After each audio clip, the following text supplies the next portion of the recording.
భగవద్ రామానుజుల వారు విశిష్టాద్వైత సిద్ధాంతాన్ని ప్రపంచించారు కదా స్వామి. ఆ సిద్ధాంతం యువతకు అర్థమయ్యే విధంగా క్లుప్తంగా మనం ఏమైనా చెప్పడానికి మీరు ప్రయత్నం చేస్తారా? యాక్చువల్లీ మేము చెప్పేదంతా అదే. ఇప్పుడు ఈవేళ యువత చేసే పని ఏమిటి? వైజ్ఞానికంగా ముందుకు సాగడం.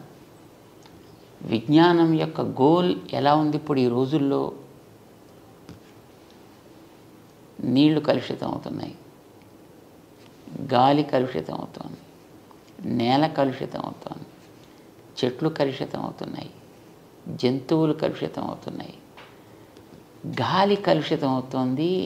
ఇవన్నిటినీ మళ్ళీ మనమే వెనక్కి తీసుకుంటూ మనం కూడా కలుషితం అయిపోతున్నాం. సో భావితరానికి శక్తివంతంగా అందాల్సినటువంటి యువత ఈ రకమైనటువంటి వాతావరణంతో నిజానికి నిర్వీర్యం అవుతోంది. అలా కాకూడదు. శక్తివంతంగా ముందుకు సాగాలి. ముందుకు సాగాలంటే నీళ్ళని కలుషితం కాకుండా చూసుకోవాలి, నేలని కెమికల్స్ తోటి పాడవకుండా చూసుకోగలగాలి, చెట్లు చేమలు లాంటి వాటిని వాటి యొక్క సహజతని కోల్పోయి అవి ఎందుకు పనికిరానివి అవ్వకుండా ఉండేట్టుగా చూసుకోవాలి. ప్రతి ప్రాణిని ఇప్పుడు ఈవేళ మనం ఏదైతే ఈకో ఫ్రెండ్లీ అని అంటున్నాం మనం, లేదా న్యాచురల్ వే అని అంటున్నాం.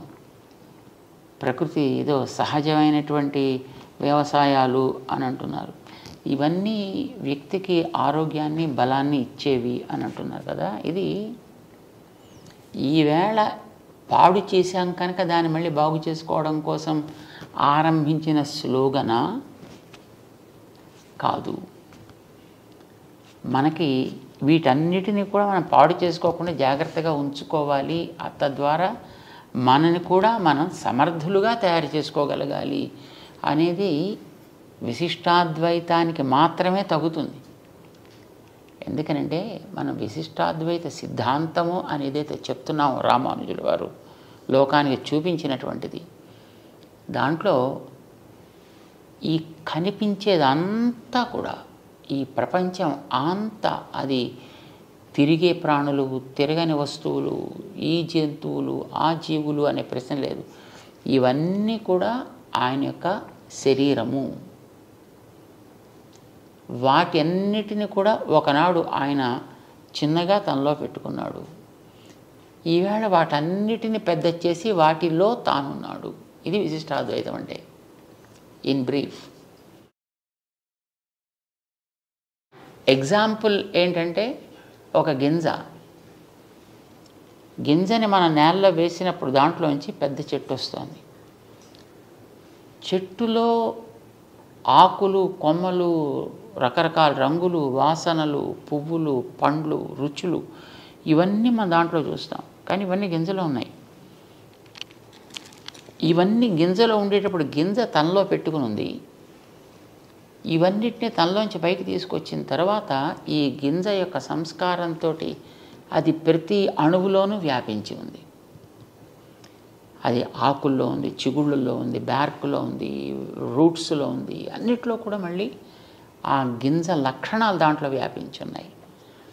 మరి అంత విస్తరించింది ఇంత గింజలో మొట్టమొదట మనకు కనిపించకుండా ఉంది. ఆ కనిపించకుండా ఉండేది ఇప్పుడు కనిపించే దశలోకి వచ్చింది.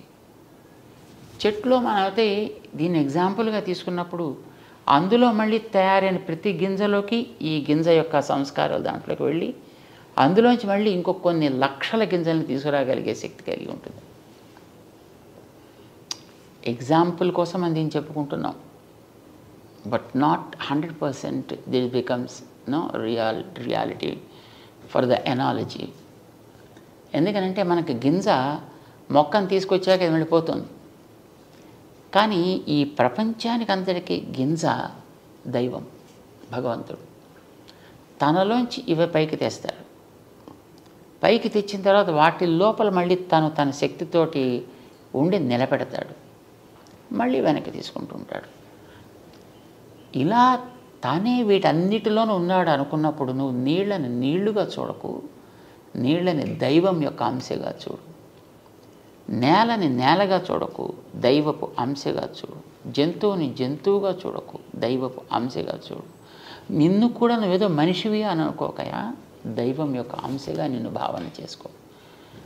సో ఈ భావన నీలో కలిగితే మన చుట్టూ ఉండేటువంటి దేన్ని మనం నాశనం చెయ్యం. అన్నిటిని జాగ్రత్తగా చూసుకోవాలని అనిపిస్తుంది, అన్నిటినీ ప్రేమించాలని అనిపిస్తుంది, దేన్ని ద్వేషించాలనిపించదు. ఎక్కడ లోపం ఉన్నా సరి చెయ్యాలనిపిస్తుంది. మంచిగా ఉండేదాన్ని చూస్తే ఈర్ష్య కలగదు, ఆనందం కలుగుతుంది. ఇప్పుడు యువతకు కావాల్సింది అది కదా. యువత నేను, నాది, నా కోసం ఇలా పెరుగుతోంది. ఇప్పుడు విజ్ఞానం పెరుగుతున్న మాట వాస్తవం, కానీ ఈ విజ్ఞానానికి పంచుకోవడం అనేటటువంటిది పోయింది. సెల్ఫ్ సెంట్రిజం పెరిగిపోతుంది, విచ్ ఈజ్ రియలీ హార్మ్ఫుల్. నేను బాగుపడాలంతే, నేను బాగుపడడం కోసం అవసరమైతే ఎంత వినాశానికైనా నేను సిద్ధం, చివరికి ఆత్మాహుతికైనా సిద్ధం అనే స్థితిలోకి వెళ్ళిపోతాను. సో ఒక రకంగా దైవాన్ని కలపకుండా సాగించేటటువంటి విజ్ఞాన వికాసం తీవ్రవాదానికి, వినాశానికి దారితీస్తోంది. అలా తీయకుండా ఉండాలి అని అంటే దైవాన్ని దానికి తోడు చేసుకోగలిగితే అక్కడ వ్యక్తిలో వినయం కలుగుతుంది, ఒక మమత పెరుగుతుంది. సో కావలసింది ఇది విశిష్టాద్వైతం చెప్పేది. దానికి మన బాడీనే మన ఎగ్జాంపుల్గా చెప్తామని ఎప్పుడు ఉన్నాను. ఇప్పుడు మన శరీరంలో ఎన్నో అవయవాలు ఉన్నాయి, ఒక్కొక్క దానికి పని వేరు, ఒక్కొక్కటి ఉండే స్థానం వేరు, కానీ నేను అన్నిటినీ ప్రేమిస్తాను. అన్నీ నా బాగు కోసం, నా ఆనందం కోసం పనిచేస్తాయి. అలా చేస్తుంటేనే నేను ఆరోగ్యంగా ఉంటా, అవి ఆరోగ్యంగా ఉంటాయి. ఒకవేళ అది నా కోసం పని చేయకపోతే దాన్ని డాక్టర్ గారి దగ్గరికి వెళ్ళి యాంపిటేట్ చేయడం లాంటిది ఏదో చేస్తాను దాన్ని. ఇది ఒక రైట్ ఎనాలజీగా మనం తీసుకోగలిగితే మనం అందరం కూడా all of us are different parts of that universal power. దేవుడు అని మనం పేరు పెట్టి పిలుస్తున్నాం దానికి. వేదాలు చెప్పే కనుక దాని నారాయణ అని మనం అంటాం. మనం అంతా కూడా దాంట్లో భాగాలు. చెట్లు, నీళ్లు, నిప్పులు, గాలి, జంతువులు అన్నీ దాంట్లో భాగాలే. కనుక దేన్ని కూడా మనం అనాదరించడానికి వీల్లేదు, దేన్ని కూడా అబ్యూస్ చేయడానికి వీల్లేదు. ప్రతిదాన్ని జాగ్రత్తగా చూసుకోవాలి, ఒకదానితో ఒకటి తోడు పడగలిగేటట్లుగా ఉండాలి అనేది విశిష్టాద్వైతపు సారాంశం. అంచేత మనకి కనిపించే ఇదంతా వేరు, నేను వేరు కాదు, అది కూడా నాతో ఒక భాగం, నేను కూడా దాంట్లో ఒక భాగాన్ని. ఇది మన యువతలో కనుక కలగలిగితే ఐ థింక్ సెల్ఫ్ డిసిప్లిన్ ఒకటి ఏర్పడుతుంది వ్యక్తుల్లో. రెండవది ఏ టెండర్నెస్ ఇన్ ద హార్ట్, హృదయ స్పంది అవ్వగలిగేటువంటి భావనాధార బయలుదేరుతుంది. ఇది సాగాలి. ఇది ఎంతెంత సాగితే ఆ ప్రవాహం కింద ఉండే అంతరాలన్నీ కూడా కవర్ అయిపోతాయి. ఇప్పుడు నీటి ప్రవాహం పెరిగితే నేల మీద ఉండే హెచ్చుతగ్గులన్నీ కూడా కనిపించకుండా పోయినట్టుగా వ్యక్తిలో ఉండేటటువంటి ఈ దైవీ భావన యొక్క ప్రవాహం ఎంత పెరిగితే ఈవేళ మన సమాజంలో జాతులు, కులాలు, మతాలు పేర్లతో కలిగే అంతరాలన్నీ నశిస్తే నిజంగా అప్పుడు ఎంత అద్భుతమైనటువంటి సమాజాన్ని మనం తయారు చేసుకోవచ్చు. ఇలా తయారు కావడానికి విశిష్టాద్వైతం ఒకటే మనకి దారి చూపించగలిగేది. దీన్నే మనం అర్థం చేసుకోవడమే ప్రయత్నం చేయాలి. యువతకి దీన్ని అందుకోగలిగేటువంటి రుచి కలిగించాలి. ఈ రుచి, దీనికి సైంటిఫిక్ ప్రాసెస్ ఉందా లేదా అనేటటువంటిది ఒక జనరల్ ఆలోచన. సో మేమంటాం, ఇప్పుడు టెంకలోంచి చెట్టు వస్తుంది, దీనికి సైన్స్ ఎందుకు, దానికి ఎవరికి కావాలి, దానికి ఫిలాసఫీ ఎందుకు, దానికి తీసుకెళ్ళి టెంక నేల పారిస్తే కొన్ని రోజుల తర్వాత ఆటోమేటిక్గా దాంట్లోంచే మొలక వస్తుంది. సో ఈ సిద్ధాంతాలని మనం ఏదో ఒక రకంగా చదువు ద్వారా కావచ్చు, లేదు వాడికి వినగలిగేటటువంటి ఏదో ఒక మార్గం ద్వారా వాళ్ళ చెవుల్లో కనుక మనం దీన్ని వేయగలిగితే ఇది క్రమంగా ఒకనాటికి అది మొలకెత్తి మహామానై పెరగచ్చు. చాలా బాగుంది స్వామి.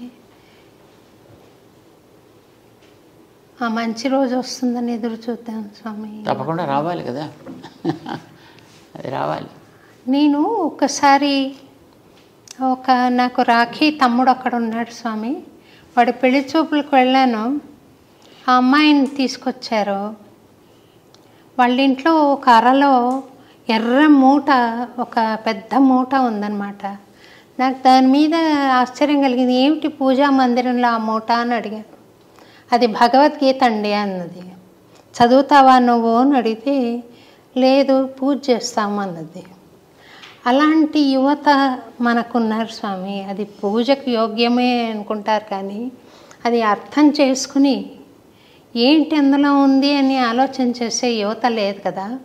మరి ఇటువంటి తత్వాన్ని మనం వాళ్ళకి చెప్పాలి అని అంటే మీరు స్టెప్ 1, స్టెప్ 2, స్టెప్ 3, స్టెప్ 4 అలా ఏదైనా ఒక చిన్న సాధన యువతకి ఈ సందర్భంగా మీరు ఒకసారి దయచేయగలుగుతారా? దయచేసి చెప్పండి. మీరు ఇచ్చిన ఆ దృష్టాంతంలో పూజా మందిరంలో ఎర్రటి మూట ఒకటి, ఇంకా అది మనకి తెలిసినా అదేమిటో తెలియకపోయినా దాన్ని బయట పారేయకుండా అట్టే పెట్టని సంతోషించాలి మనం. కరెక్ట్.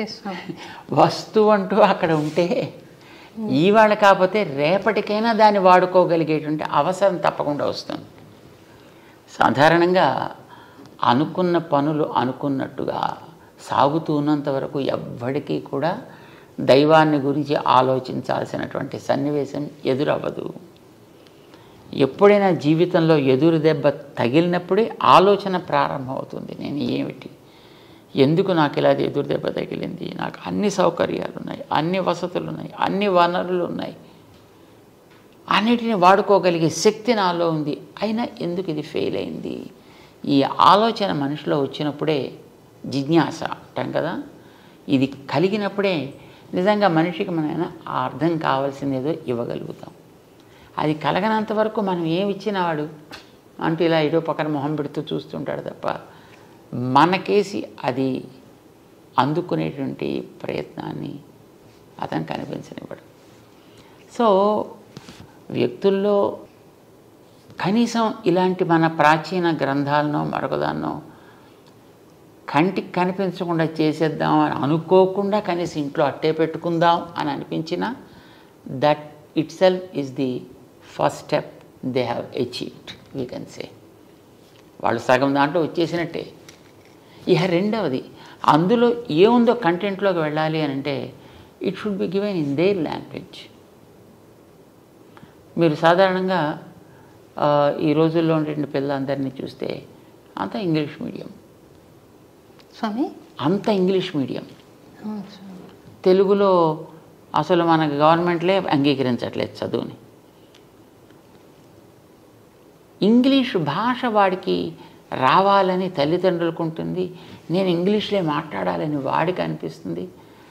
నోరు విప్పితే అన్ని అబద్ధాలే కావచ్చు, కానీ వాడు ఆ అబద్ధాలని ఇంగ్లీష్లో చెబుతుంటే అబ్బా అబ్బా అబ్బా అబ్బా అని చాలా వినబలుగా ఉంటాయన్నమాట. సో ఇంగ్లీష్లో అందుకుంటే వాడికి అదేదో నేను గొప్ప పని చేస్తున్నాను అని అనిపిస్తుంది. ట్రెండ్ అదే క్రమంలో ఉండేటప్పుడు మనం అందించదలుచుకున్నటువంటి అంశాలను కూడా మనం ఆ భాషలో కొంతవరకు అందించే ప్రయత్నం చేస్తే పర్లేదు మన భాషే కదా, అత్యత బహుశా ఇందులో మనకు ఉపయోగించేది కూడా ఏదైనా ఉందేమో అనే ఆలోచన వాళ్ళలో రావడానికి మనం అవకాశం కల్పించిన వాళ్ళు అవుతాం. సరే, చదివిన తర్వాత వాడికి అది పూర్తిగా అర్థమవుతుందా, ఆచరించగలుగుతాడా అనేది that's altogether a different thing. At least దాంట్లోకి వెళ్ళి దాన్ని చదవాలని అనిపించాలన్నా వాడికి అందుబాటులో అర్థమయ్యేటట్టు ఉండేటువంటి పాట కింద దాన్ని మలచాలి. ఇప్పుడు చూడండి, మనం ఉత్తరాదికి వెళితే తులసీదాస్ రామాయణాన్ని అందరూ చదువుతుంటారు, ఆల్మోస్ట్ అందరికీ వచ్చి ఉంటుంది. వాళ్ళ భాషలో ఉండడం చేత వాళ్ళకి త్వరగా నేర్చుకోవడానికి ఒక ఉత్సాహం వాళ్ళ కలిగిస్తుంది. వాళ్ళకి అర్థమయ్యే భాషలో వస్తే బాగుంటుందని అనిపిస్తుంది. అలా ఉంటే చదువుతాడా లేకపోతే ఇంకో భాషలో ఉంటే చదవకూడదా అనేది ప్రశ్న కాదు. జనరల్గా అనిపించేటువంటి పద్ధతి నా భాషలో అర్థం కావాలి. మరి పిల్లలంతా ఇంగ్లీష్ మీడియంలో ఉండేటప్పుడు మీ గ్రంథాలు మీరు తెలుగులో ఇస్తారంటారు అనుకోండి, దాని రీచ్ ఉండదన్నమాట. ఇది మనకి నిజానికి ఉత్సాహం జనాల్లో కలిగించాలంటే ఆ వాతావరణాన్ని మనం క్రియేట్ చేసి దాన్ని చక్కగా పొద్దున్నే రోజు శుద్ధి మనమే దాన్ని ఎలా చేసుకోవాలో చెప్పి, ఇది కనుక మనం చేయగలిగితే యువతలో అర్థం చేసుకోగలిగే అవకాశం ఏర్పడుతుంది. మీరు తెలుగులో ఉందనుకోండి, లేదా సంస్కృతంలో ఉందనుకోండి, లేదా తమిళంలో ఉందనుకోండి, లేదా ఇంకో భాషలో ఉందనుకోండి, దానివైపు వెళ్ళేటువంటి యువత, అర్థం చేసుకునేటువంటి యువత పర్సంటేజ్ ఉండొచ్చు, కానీ చాలా తగ్గిపోతుంది. ఏదైనా వాళ్ళ భాషలో మనం అందించగలగడం అనేటడం చాలా ప్రధానం. మన దేశంలో ఇప్పుడు అన్ని భాషలు ఉంటున్నాయి కనుక అన్నిటి లోపలికి డీటెయిల్స్లోకి వెళ్ళకపోయినా మీకు ఒక 5-6 లాంగ్వేజెస్ మీరు సెలెక్ట్ చేసుకోండి, అంతవరకు దాంట్లో ఇవ్వండి. వాడికి డౌట్ రాదు కదా. సో ఇది మనకి యువతకి ఇచ్చేటటువంటి విధానం ఎప్పుడు కూడా వాళ్ళ భాషలో ఇవ్వడం అనేది చాలా అవసరం. రెండవది, వాళ్ళలోంచి మనం ఒకళ్ళిద్దరిని పికప్ చేసుకుని వాళ్ళ ద్వారా వాళ్ళకి అందడం కూడా చాలా ఇంపార్టెంట్. అలా ఇవ్వగలిగితే కూడా వాళ్ళలో చాలా త్వరగా దాన్ని అర్థం చేసుకోగలిగే స్థితి ఏర్పడుతుంది. నవేడేస్ ఆల్సో యువతలో కూడా చాలా బుద్ధిమంతులైనటువంటి పిల్లలు ఉన్నారు, చక్కగా గౌరవించేటువంటి వాళ్ళు, మంచిగా దాన్ని పైకి తీసుకువెళ్ళాలనుకునేవాళ్ళు లేకపోవడం అయితే లేదు. కానీ మీరు అన్నట్టుగా విజిబిలిటీ అది మనకి తగ్గుతున్నారు. అంటే జీవితంలో ఇంకొక డైమెన్షన్ ఉంది, పరమార్థం ఉంది అన్న ఆలోచన 99 మందికి లేదే అనుకుంటాను స్వామి. అటువంటి వాళ్ళకి మనం ABCD అని చాలా సింప్లిఫై చేసి మనం ఈ సాధనా క్రమాన్ని వాళ్ళకి అందించే ప్రయత్నం మీ బోటి వాళ్ళు చేస్తే చాలా బాగుంటుందేమో అని నేను అనుకుంటున్నాను. చేయాలంటే వాళ్ళకి మనం we have to conduct classes to those people. పిల్లలకి మనకి ఎప్పుడెప్పుడు వాళ్ళకి లాంగ్ వీకెండ్స్ దొరుకుతాయో లేదా హాలిడేస్ ఉంటాయో అలాంటి టైంల్లో వాళ్ళకి మనం ఇలాంటి వాటిని మనం కండక్ట్ చేయగలిగితే డెఫినెట్లీ వాళ్ళలో మార్పు వస్తుంది. ఇప్పుడు మన వాళ్ళు సమ్మర్ క్యాంప్స్ కండక్ట్ చేస్తుంటారు. ఆ క్యాంప్స్లో కొంతమంది పాల్గొంటుంటారు డిఫరెంట్ ఏరియాస్లో. క్యాంప్ అయిన తర్వాత వాళ్ళ ప్రవర్తనలో చాలా రకాల మంచి మార్పులు వస్తాయి. సో కండక్ట్ చేయడం ఈజ్ ఆల్వేస్ అడ్వైజ్డ్. మీరు ఒకసారి దసరా నవరాత్రుల్లో దుర్గాష్టమి రోజు అన్నమయపురం దయచేశారు స్వామి. మా ఆహ్వానం మీద ధైర్య అవార్డు ఇవ్వడానికి వచ్చారు మీరు. అప్పుడు దుర్గామాతని మీరు మా మేనత్త గారు ఆవిడ అని అన్నారు. చాలా సంతోషంగా, ఒక చమత్కారంగా మాకు బాగా అందరికీ బాగా అనిపించింది స్వామి. వారు మేనత్త అని మీరు అంటుంటే అంతలా ఆత్మీయ భావన ఎక్స్ప్రెస్ చేస్తుంటే నేను చరిత్రను ఒకసారి పరిశీలిస్తే కులోత్తుంగ చోళుడు మన గోవిందరాజస్వామి విగ్రహాన్ని సముద్రం పాలు చేయడం కానీ, ఇలా పాల్కురికి సోమనాథుడు విష్ణు సహస్రనామాల్లో అధోక్షజ అన్న నామాన్ని వక్రంగా వ్యాఖ్యానించడం కానీ బాధ కలిగిస్తాయి. ఇది ఏమైనా మనం విష్ణుమూర్తిని స్మరించడం ఒక పార్టీలాగా అవుతుందా స్వామి? శివుడు కూడా సమానమేనా? లేకపోతే విష్ణువు ఎందుకు అలాగా తోసేశారు వాళ్ళు? ఈ శైవులు అలా చేయడం కానీ, అలాగే ఒక అపోహ ఉంది స్వామి. భగవద్ రామానుజుల వారు చాలా శైవ క్షేత్రాలను వైష్ణవ క్షేత్రాలుగా మార్చారు అన్న అపోహ ఉంది. ఈ ఇంటర్వ్యూ ద్వారా మీ ద్వారా వాటిని ఆ అపోహ తొలగించాలి అనే ప్రయత్నంలో ఈ ప్రశ్నను అడుగుతున్నాను స్వామి. నేను రామానుజుల వారు వైష్ణవాలయాలుగా శైవాలయాల్ని మార్చడము అనేటటువంటిది చరిత్రకి దూరమైనటువంటి అంశం.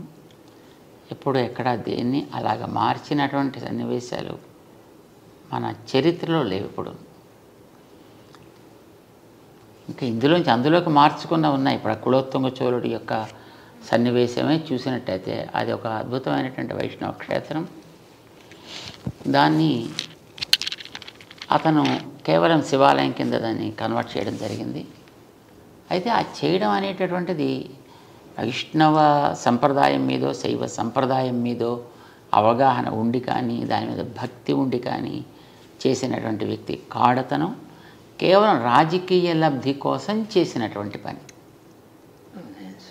అది అతను కేవలం తనకి రాజకీయంగా ఆనాడు కలగాల్సిన ఒక గుర్తింపుని తెచ్చుకోవడం కోసం చేసినటువంటి పని. అది అనవసరంగా వీళ్ళ మధ్య తను చిచ్చు రేకెత్తించి దాని ఫలితం పొందాలి అని అనుకున్నాడు ఆయన.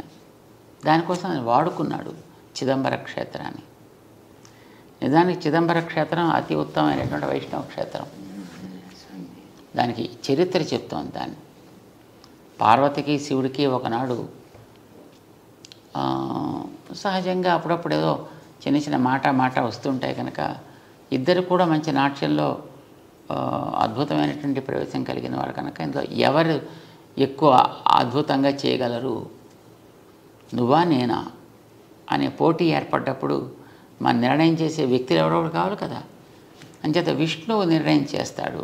ఎందుకంటే ఆయన నాట్య శాస్త్రానికి ఆది గురువు విష్ణువు.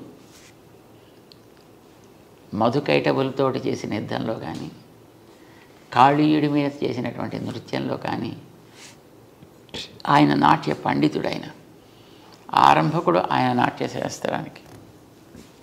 అందుచేత ఆయన్ని మనం జడ్జిగా పెట్టుకుందాము అని అనుకున్నారు. సరే వెళ్ళారు, అందరూ వెళ్ళి విష్ణు దగ్గర ప్రార్థన చేశారు. చేస్తే తప్పకుండా నేను వస్తా. అయితే దానికి ఇలాంటి సన్నివేశంతో ఒక స్థానాన్ని, ఒక మండపాన్ని, సభా మండపాన్ని, దానికి చిదంబరానికి సభా మండపం అని పేరు. దానికి ఒక సభా మండపాన్ని ఏర్పాటు చేయండి. ఒక కనక సభ అంటారు దాన్ని. ఒక బంగారుమయమైనటువంటి సభా మండపాన్ని ఏర్పాటు చేయమని చెప్పాడు ఆయన. ఏర్పాటు చేశారు. ఇప్పుడు ఈవేళ మనం చూసేటువంటి ఆ సన్నివేశం అంతా అప్పుడు ఆయన ఆజ్ఞ ప్రకారం వాడు చేసినటువంటి ఏర్పాటు. దాంట్లో ఈయన నేను పబళించి ఉంటాను, మీరు చేస్తూ ఉండండి, దాంట్లో నిర్ణయం చేస్తా అన్నాడు ఆయన. సభని నిర్మాణం చేసిన తర్వాత విష్ణువు అక్కడికి వచ్చి అక్కడ ఉంటే అప్పుడు పార్వతీ శివులు ఇద్దరు కూడా, పరమేశ్వరులు ఇద్దరు కూడా నాట్యం చేయడం ప్రారంభం చేశారు. ఎంతకాలం చేశారనేది మనకు తెలియదు ఇదమిత్తంగా, కానీ చాలా కాలం జరిగింది. ఇందులో ఎవరు కూడా తీసిపోయినటువంటి వ్యక్తిత్వం కలిగిన వాళ్ళే పోటాపోటీగా చేస్తున్నారు. పార్వతికి అంత పోటీ వచ్చేసింది, ఆవిడకి పరమశివుడికి అంత పోటీ వచ్చింది. ఇద్దరు కూడా నన్ను మించిన వాళ్ళు లేరంటే నన్ను మించిన వాళ్ళు లేడు అని అనుకుంటూ బ్రహ్మాండం చేసేస్తున్నారు. కానీ అప్పటికీ పార్వతీదేవి గెలవదు, పరమశివుడు గెలవట్లేదు. కానీ ఇది ఎక్కడో చోట ముడి పెట్టాలి కదా. ఇప్పుడు ఎలా ఉంటుందంటే నాట్య పోటీ అంటే, ఇప్పుడు మీరు చూడండి, ఈ జుగళబందీ చేసేటువంటి వాళ్ళు ఒకటి చేస్తారు ఒక ఇన్స్ట్రుమెంట్ మీద, ఇంకో ఇన్స్ట్రుమెంట్ మీద వాళ్ళు అదే దాన్ని మళ్ళీ ఆ రాగాన్ని ఆలపించాలి. సో ఇలాగ ఉంటాయి.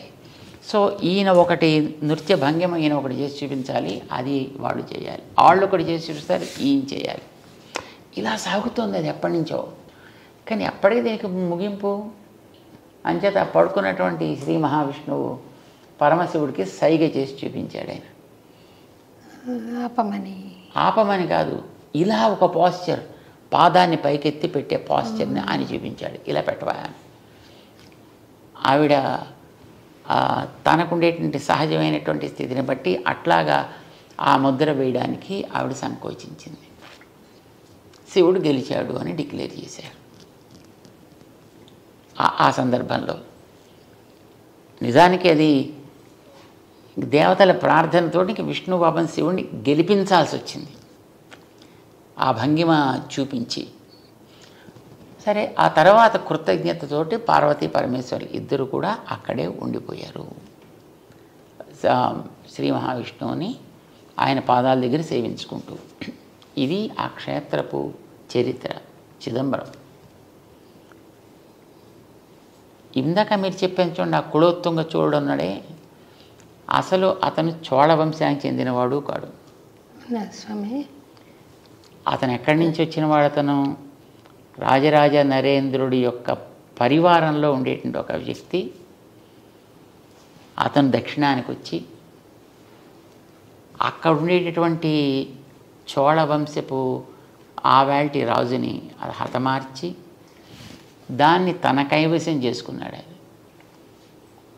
ఆయన చోళుడే కాదు అసలు, కానీ దాంట్లో చాలా గొప్పవాడు అనేటటువంటి పేరు, టైటిల్ అతనికి వచ్చేట్టుగా ఇక్కడ ఉండేటువంటి అర్చకులకి ప్రేరణ కలిగించి వాళ్ళకి ఏం చెప్పాడు అని అక్కడ చేసే ఆరాధకులకి, మనం ఆరాధన చేసేటటువంటి శివుడు విష్ణు పాదాల దగ్గర ఉండడం ఏమిటి, మంచేత అలా ఉండడానికి వీల్లేదు, దాన్ని తీయాలి. ఇప్పుడు జనాలకి ఏముంటుంటుంది, ఏదో ఒక రకంగా నడిపిస్తే ఏ రకంగా నడిపిస్తే ఆ రకంగా వాళ్ళు నడుస్తారు. ఇలాగ వాళ్ళని నడిపించి వాళ్ళకి ఒక ద్వేషాన్ని రగిలించి అది ఉండడానికి వీల్లేదు అని అనిపించి వాళ్ళ చేత తను ఆ చోళ వంశంలో ఉత్తముడిగా అక్కడ ఉండేటువంటి ఒక అమ్మాయిని తను వివాహం చేసుకుని తను చోళ వంశానికి చెందినవాడుగా, అందుకోసం అందులో మామూలు చోళుడు కాదు, కుల ఉత్తంగ చోళుడు ఈ టైటిల్ తీసుకున్నాడు తను. అందుకోసం మన పెద్దవాళ్ళు ఎప్పుడు కూడా అతని పేరు కూడా చెప్పడానికి ఒప్పుకోరు. అవ్యపదేశ్యుడు అంటారు. ఎవరు స్వామి? అవ్యపదేశ్యుడు. అవ్యపదేశ్యుడు. వ్యపదేశ్యుడు అంటే చెప్పదగిన వ్యక్తి అని, అవ్యపదేశ్యుడు అంటే అతని పేరు కూడా ఉచ్చరించడానికి అనర్హుడు అని. రెండవది అతను ఇంకో పేరు పెట్టారు.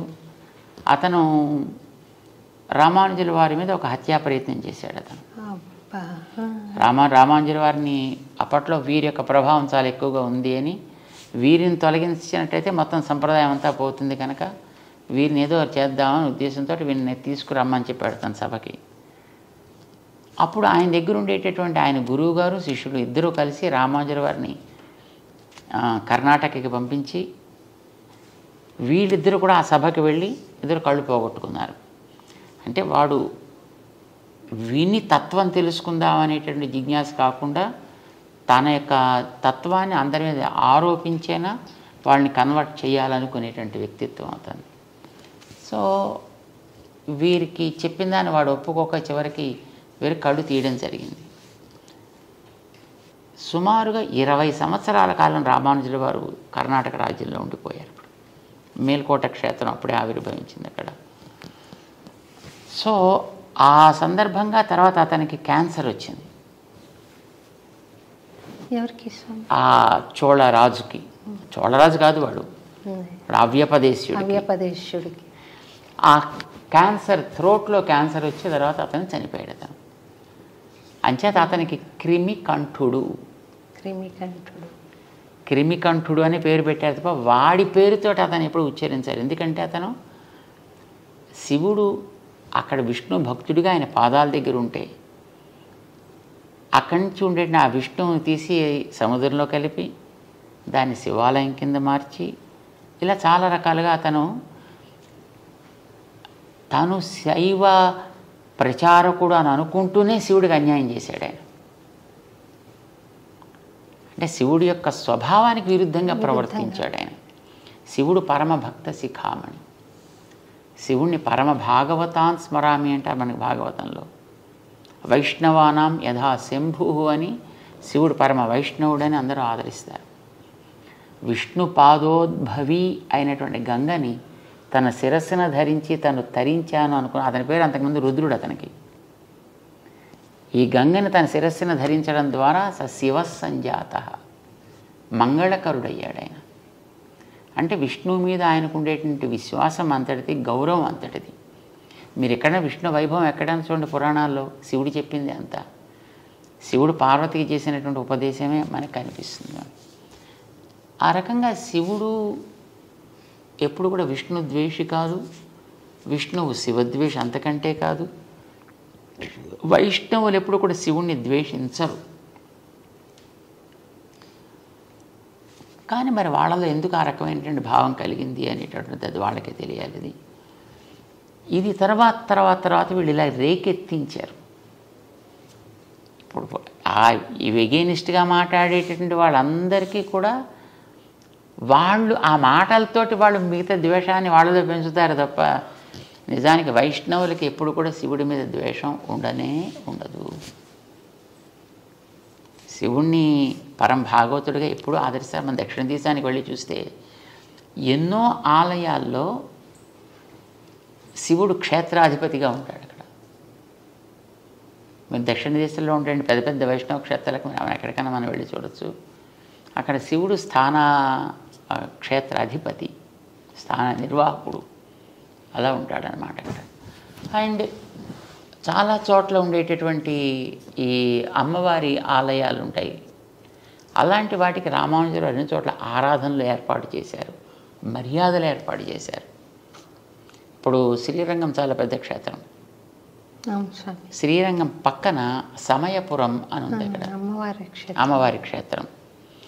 శ్రీరంగ క్షేత్రంలో బ్రహ్మోత్సవాలు ఆరంభం కావడానికి పూర్వం సమయపురంలో బ్రహ్మోత్సవాలు చేసి ఆ బ్రహ్మోత్సవాల్లో శ్రీరంగం క్షేత్ర పెరుమాళ్ దిగించే మర్యాదలు పంపించి అమ్మవారికి అక్కడ ఉత్సవాలు పూర్తయిన తర్వాత ఇప్పుడు రంగనాథుడు తన బ్రహ్మోత్సవాలు ప్రారంభం చేసుకుంటాడు. ఇది రామానుజులు వారు చేసిన వ్యవస్థ. ఇలా ఒకటి కాదు, మనకి ఎన్నో చోట్ల క్షేత్రాల్లో చూస్తే కాంచీపురం దగ్గర ఉండేటువంటి దివ్యక్షేత్రాల్లో చాలా చోట్ల అవన్నీ కూడా అక్కడ సుమారుగా 17 దివ్యదేశాలు ఉన్నాయి కాంచీపురం చుట్టూ. ఆ దివ్యదేశాల్లో అన్నిట్లో కూడా పరమశివుడికి జరపవలసినటువంటి ఉత్సవాలని జరిపి స్వామి ఆయా క్షేత్రాలను ఏర్పాటు చేశాడు. అక్కడ మీనాక్షి అమ్మవారి యొక్క ఆలయం మధురైలో ఉండేటటువంటి దానికి కూడా మలయధ్వజుడి యొక్క కుమార్తె ఆవిడ. సో అక్కడ కూడా జరిగే ఉత్సవాలు పక్క నుండి తిరుమాలింజోలై అని అక్కడ ఒక క్షేత్రం ఉంది. అక్కడ ఉండేటువంటి పెరుమాళ్ళు విష్ణుమూర్తి ఆయన తనకి చెల్లెలుగా ఆవిడని భావించి ఆవిడికి ముందర ఉత్సవాలు జరిపించి ఆ తర్వాత తన ఉత్సవాలు చేసుకుంటాడు. అంచేత ఎక్కడైనా సరే అమ్మవారిని పార్వతిని లేదా పార్వతి అంశగా ఉండేటటువంటి ఇప్పుడు చండి దుర్గా ఇలాంటి వాటన్నిటినీ కూడా తన సోదరిగానే భగవంతుడు ఎప్పుడు భావిస్తాడు. రామానుజుల వారు కూడా ఆ మర్యాదను నిలబెడుతూ ఆయా క్షేత్రాలకి ముందర మర్యాద జరిపి అవి అయిన తర్వాత తమ పెరుమాళ్ ఉత్సవాలు జరిపిస్తుంటారు అన్ని చోట్ల. ఎందుకనంటే శ్రీమద్ భాగవతంలో దశమ స్కంధంలో శ్రీకృష్ణుడు జైల్లో పుట్టాడు మధురైలో. తను తల్లిదండ్రులకి ఇద్దరికి కనిపించి నేను మీకు పిల్లవాడుగా పుట్టాను, ఎందుకంటే వాళ్ళు పిల్లవాడుగా నువ్వు మాకు పుట్టాను తపస్సు చేసుకున్నటువంటి వాళ్ళు గతంలో. సో నేను మీకు పుట్టాను కదా ఆయన 4 చేతులతోటి కనిపించాడు ఆయుధాలతోటి. ఓ పుట్టావయ్యా జాతోసి దేవదేవేశ శంఖ చక్ర గదాధర ఇలాగ వాళ్ళంతా అంగీకరించిన తర్వాత అప్పుడు ఆయన నేను ఇక్కడ ఉంటే మళ్ళీ మీకు ప్రమాదం చేత నన్ను తీసుకెళ్ళి బలం చోట చేర్చండి, అక్కడ ఒక అమ్మాయి ఇప్పటికే పుట్టి ఉంటుంది, ఆ అమ్మాయిని మీరు తెచ్చుకోండి ఇక్కడికి అని ఆయన ఆదేశించాడు. ఆదేశించినప్పుడు వసుదేవుడు పిల్లవాడిని తీసుకుంటాడు. ఎలా వెళ్ళాలి అనే క్వశ్చన్ చేయలేదు, ఇక్కడ భగవంతుడు చెప్పిన ఆదేశం మీద మళ్ళీ డౌట్స్ ఉండాల్సిన అవసరం లేదు అతనికి. చేత వెళ్ళేటప్పటికి తలుపులు తెరుచుకున్నాయి, అక్కడ ఉండేవాళ్ళతో మత్తులో పడున్నారు, భోరన వాన పడుతోంది కానీ మీద చుక్క మీద పట్టలేదు. వెనకాతల ఆదిశేషుడు పణాలతో ఉన్నాడు. యమున నది దాటాలి, మోకాటి లోటులోకి నేల వచ్చేసింది. ఈయన హాయిగా నడుచుకుంటూ వెళ్ళిపోయాడు. దాని మించి ఆ పిల్లవాడిని నందగోపుడికి హ్యాండ్ ఓవర్ చేశాడు. నందగోపుడి దగ్గర ఉండే ఆ అమ్మాయిని తను చేతిలో తీసుకున్నాడు. అప్పటికే ఆవిడ అక్కడ పుట్టి ఉంది. ఆ పిల్లని తీసుకొచ్చి జైల్లోకి మళ్ళీ చేరిన తర్వాత అప్పుడు ఆ పిల్ల కేఆర్మని ఆవిడ ప్రారంభించింది. తలుపులన్నీ మూసేసుకున్నాక కంసుడు వచ్చాడు, తెలిసింది అతనికి. పిల్లని పైకి ఎగరేసి కింద కత్తి పెట్టి దాని మీద కట్ చేసే ప్రవృత్తి అతనిది. సో ఇలా చేద్దామని ఆ పిల్లని ఇలా పైకి ఎగరేశాడు. అది మొత్తం 16 చేతులతో ఉండేటువంటి ఒక శక్తి స్వరూపిణిగా వచ్చి, మూర్ఖుడా నిన్ను చంపేవాడు ఆల్రెడీ పెరుగుతున్నాడు రా అని ఆదేశించి అక్కడి నుంచి అంతర్ధానం అయిపోయింది. అప్పుడు భగవంతుడు ఆమెకి, నువ్వు ఇట్లాంటి ఉపకారం చేసావు కనుక నిన్ను ఫలానా పేర్లతోటి ఆరాధన చేస్తావు, దుర్గా, కాత్యాయని ఇలాంటి అనేక పేర్లతోటి నిన్ను ఆరాధన చేస్తారు అని చెప్పాడు. ఇప్పుడు ఆవిడ కృష్ణుడు పుట్టినప్పుడు కృష్ణుడు తర్వాత పుట్టింది. అక్కడ కృష్ణుడు కార్యాన్ని సాధించి పెట్టింది. అందుచేత ఆవిడ కృష్ణుడికి సోదరి. కృష్ణుడు సాక్షాత్తు భగవానుడు చేత భగవానుడికి ఆవిడ సోదరి. భగవానుడికి సోదరి అంటే భగవంతుడు మనకి త్వమేవ మాతాచ పితా త్వమేవ, ఆయన మనకి తండ్రి కనుక ఆవిడ ఆయన చెల్లెలు కనుక మనకి మేనత్త అయింది ఆవిడ. బాగుంది స్వామి, చాలా బాగా చెప్పారు. శివుడి మీద ఎప్పుడు కూడా వైష్ణవులకు కానీ దానికి ఎవరికి ద్వేషం అనేది ఎప్పుడూ ఉండదు. అయితే ఎందుకు పూజ చేయాలి అప్పుడు ద్వేషం లేకపోతే? వెంటనే ఈ ప్రశ్న వస్తుంది, ఎందుకు పూజ చేయరంటే ఆయన ఆసుతోషి, కాస్త ఆయనకి కాస్త అనుకూలంగా మాట్లాడినా ఆనందపడిపోయేటువంటి వ్యక్తిత్వం, ఏది అడిగితే అది ఇచ్చేసేటటువంటి మనస్తత్వం, దానికి ముందు వెనక ఆయన చూడు. ఇప్పుడు భోళా శంకరుడు అని కదా అంటారు. నేను తల మీద చెవిటికైనా చేయి పెడితే వాడు భస్మం అయిపోవాలంటే తథాస్తు అనేసి అడిగిన.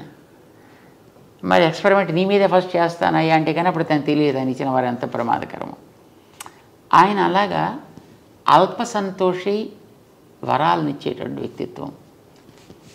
మనుషుల మనం జనరల్గా ఎంత భక్తుణ్ణి నేను అని అనుకున్న వ్యక్తులకైనా ఎవడ కోరికలు తీర్చేటటువంటి ఒక వ్యక్తి ఎదురకుండా ఉన్నాడు అని అంటే ఏదో అడగాలి కాబోలని అనిపిస్తుంది. తాత్కాలికమైనటువంటి ఏదో ఒక లాభాన్ని పొందాలి అని అనిపిస్తుంది. ఇలాగా మనలో ఏదైనా ఒక తాత్కాలికమైనటువంటి ఒక ఆవేశం కలిగి ఏవో కోరితే ఆయన టక్కుమని ఇచ్చేసాడు అనుకోండి, అది మనకి హితకరం కాకపోవచ్చు, ప్రియం కానీ హితకరం కాకపోవచ్చు.